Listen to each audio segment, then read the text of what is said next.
What is up, guys? Drax6 Dude here, and today we're going to be playing some Battlefield 1 while we're talking about Call of Duty World War II. Now, we all know it's been out there for weeks. Call of Duty is going back to its quote-unquote roots. Well, in my opinion, their roots. Basically, what's happening is they're going back to World War II. And from the trailer and what we can gather from information, it'll be the land in Normandy on D-Day. So, a lot of information to get excited about, at least in my opinion.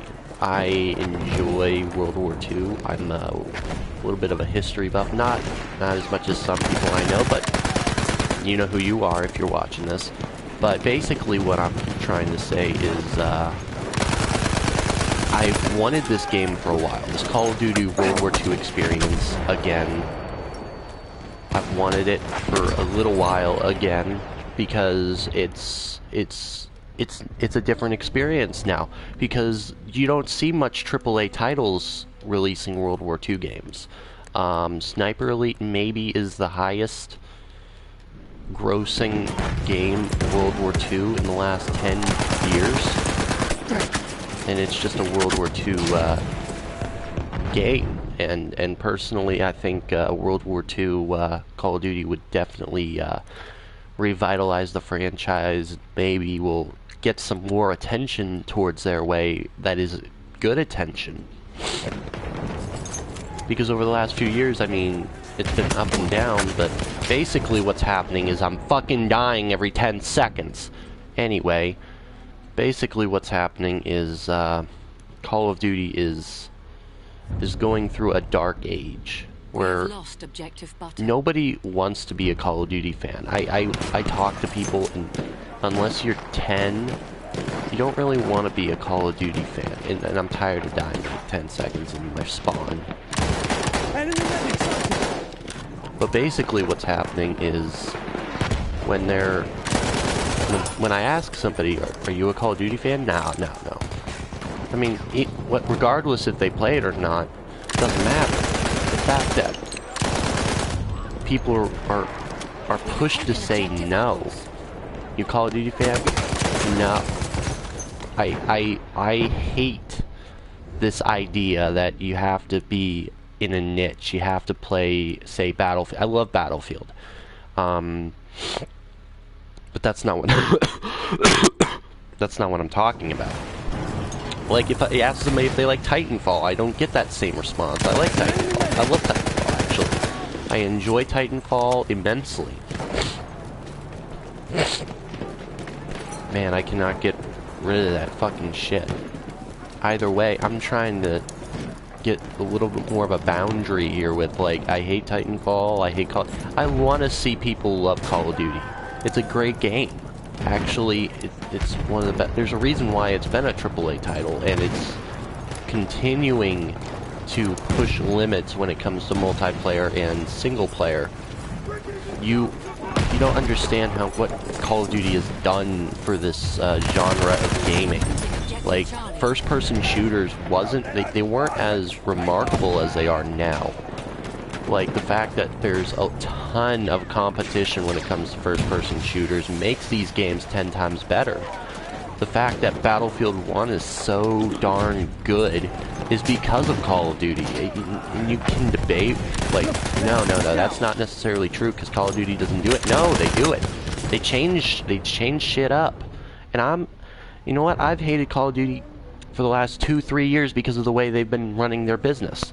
They don't understand what it means to bring competition, and that's what I'm trying to get at here. They're not bringing the main source of competition anymore. I mean, Destiny 2, I've saw some gameplay for that. I'm planning on playing that game too. There's a lot of games that I want to get, and I think I'm going to make a video on it right after this one. I'm going to make a small little list, and then I'm going to talk about each one of them and why I'm going to be getting them. Personally, some of them are just reasons I have, just for being me. But personally, I think it's just another set of data that people can relate with, maybe.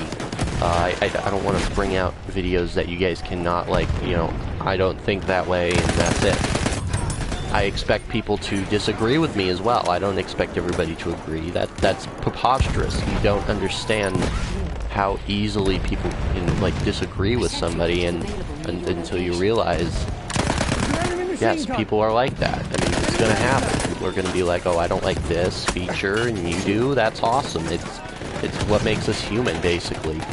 And personally, I think we need to understand that. I mean, everybody has their different gaming interests. I play Madden a little bit different than probably you or anybody else in this fucking world, because I play it to not just win, but win big.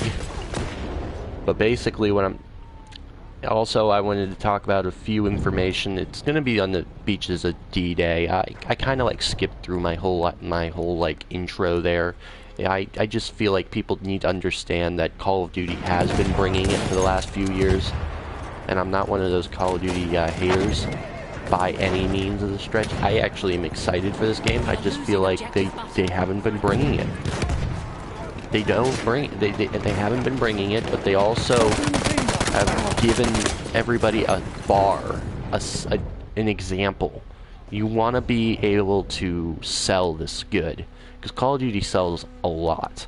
For a first-person shooter, for any game whatsoever, they sell a lot of copies.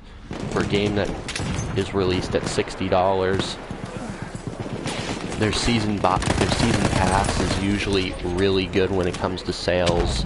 Everything about them is good when it comes to sales. They know how to sell, but do they know how to give everybody a really, really good experience? That isn't necessarily true, and sometimes you don't really need to give everybody a good experience to get that sell. And it kind of pisses me off that they look at it that way, rather than figure out what it means to actually give us a game that is enjoyable. I don't know why he was throwing an impact grenade over here to begin with, but, you know, people are weird. Again, it's set during World War II. It tells the story of an unbreakable brotherhood of common men fighting to preserve freedom in the world on the brink of tyranny. Basically, what it's trying to say is that their whole tagline for Call of Duty 1, their first Call of Duty, and this is what it brought. This is why Call of Duty had brought something that the first-person world had never seen. Like, everybody was making their World War II games. There wasn't even a lot in the Pacific as well. Like, you didn't see too many in the Pacific. Basically, what was happening is when they were making all these World War II games, you were alone. That's basically what you were. You were alone. You sat, and you did your mission, and that's fine. And I believe you start out with like 5 or 6 different people, and then they just die because of reasons. Because of the fact that they actually had HP. But in Call of Duty 1, there would be slews of teammates that would just follow you around. I think they started doing that in Medal of Honor a few years after they started doing that in Call of Duty.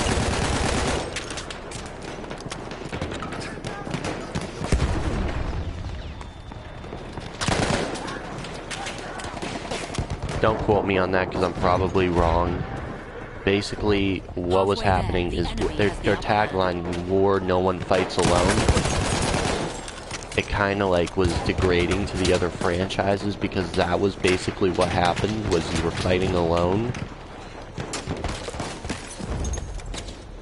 And personally, I think that's the reason why Call of Duty was so good, because you expected in war you'll be fighting with a team.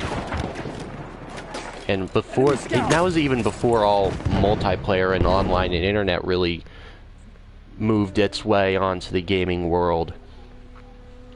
And of course, the game will be released on November 3rd, 2017. I believe Call of Duty 1 launched in like March. It was one of those weird launch days. It wasn't Christmas or anything like that. It was really weird. I want to check that real quick. Call of Duty one release date. October 29th, 2003. So it wasn't like one of those weird ones, but I remember getting that game for like $5, and it was fucking amazing. It was like in 2008. So obviously it was a little bit later than it would be 5 years after its release date, and I still found it enjoyable. I thought the graphics were great for the time. That was around the time where I was playing Call of Duty 4, because I actually, fun fact, I actually started playing video games on PC, and it was COD 4, my first ever first-person shooter.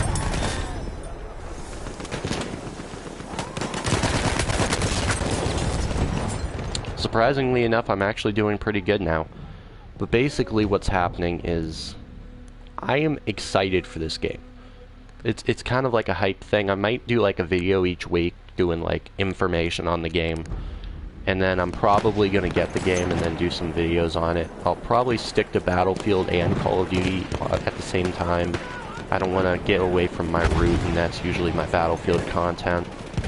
I know that's probably what you guys watch my videos for anyway, so basically I'm just gonna stay on the Battlefield train, but I'm gonna be playing some Call of Duty too. So don't get me wrong. I do love my Battlefield, but I do want to get some content for Call of Duty, get some content out there, get you guys interested, maybe hopefully get you guys wanting to buy it. That's my whole goal. My whole goal as a Battlefield YouTuber is to get you guys to play that game more.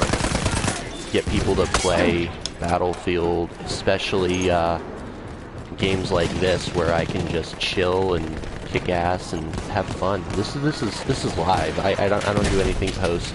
I think post commentary makes the game look stale. Like you expect me to do really good. I'm doing decent right now. I'm not doing great, like by any stretch of the stretch of the word. So I encourage you guys just to check the game out and maybe give it a shot. I was gonna say don't just buy it, like pre-order it. I would never pre-order a game, but basically what you need to do is give it a shot. Just give it its fair shot. Act like it's a new game, because it's basically a new game, and just go with the flow and just see where it goes. Maybe you'll enjoy it a little bit more than you did in the last few years. That's the way I'm hoping it's gonna happen. And I'm really liking this Rebellious rifle, this SMG. It's really nice. I enjoy it. It was definitely worth the struggle to grab up, and I'm dead because there was like 4 guys there. I should have just not shot. And all the characters are just new characters, so yeah, that's also a thing. A few rifles, obviously, that I want to see in. I want to see the Tommy gun, the grease gun, the Sten, Bar, MG42, the 1919, the Luger. Of course, there's going to be a bazooka, flamethrower, SVT, the Gewehr 43, the M1 Garand, the STG-44, the M1A1 carbine, you know, stuff like that. There's going to be bolt action rifles. There's probably going to be the M1903, which is obviously the American sniper. There's also going to be the Mosin Nagant, which is the Russian sniper. There's going to be Russian weapons. There's going to be American weapons. There's going to be German weapons. French and other, like, there's going to be British weapons, obviously. There's going to be British, American, Russian, and German. That's obvious, but maybe a few French weapons. I think that would be good. I think a few, just Dutch. Just a few different weapons, probably via, like, DLC and such. I think that would be the best way to do it, because right now I think just having the 4 main factions weapons is going to get a little bit boring. I think a few more weapons, just to have some fun. Maybe like I don't know. I'm trying to think. I think they should add some. I think they should add at least a few Japanese weapons, like the Arasaka. You know, the Type 100, stuff like that, you know, just to give it a little bit more of a fresh look. But I guess during the World at War, there wasn't really much British weapons, so or any British weapons, so maybe that's what they're doing now. They're gonna bring in, like, the British weapons. So, tell me what you guys think in the comment section down below, and I will see you guys in the next one.